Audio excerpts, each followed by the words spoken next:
पशु स्वास्थ्य और कल्याण से जुड़े इस ऐतिहासिक संस्थान में आप सबके बीच उपस्थित होकर मैं हार्दिक प्रसन्नता हो रही हूँ।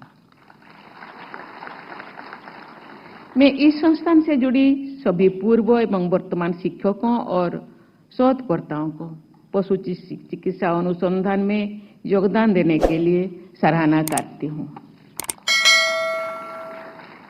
पशुओं के प्लेग के नाम से जाने जाने वाली रिंडरफस्ट महामारी की रोकथाम के लिए वर्ष 1889 में स्थापित इस संस्थान ने 135 वर्ष की अपनी यात्रा में कई महत्वपूर्ण उपलब्धियां हासिल की हैं। इस संस्थान के वैज्ञानिकों द्वारा किए गए शोध कार्यों का प्रमाण इस संस्थान के नाम दर्ज अनेक पेटेंट्स, डिजाइन्स और कॉपीराइट्स में है। Prevention is better than care की कहावत पशुओं के स्वास्थ्य के लिए भी पूरी तरह से लागू होती है। बीमारियों की रोकथाम में टीकाकरण की अहम भूमिका है। ये इस संस्थान के लिए गर्व का विषय है कि राष्ट्रीय पशु रोग नियंत्रण कार्यक्रम में अनेक टीके यहीं पर विकसित किए गए, जो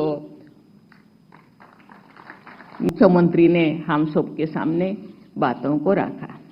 आज जब यहां पर डिग्री अवार्ड के माध्यम से आदरणीय राष्ट्रपति जी ने भारत की वेटनरी साइंसेस के फील्ड में जो हमारे वर्तमान पीढ़ी कार्य करेगी, इस पीढ़ी को एक उनकी डिग्री अवार्ड करते हुए उन्हें जीवन क्षेत्र के रूप में आगे बढ़ने के लिए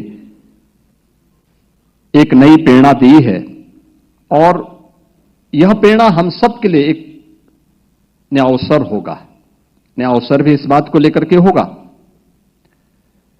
क्योंकि याद रखना, पहचान तो हमारी तभी होती है जब संकट आता है, कोई चुनौती हमारे सामने होती है।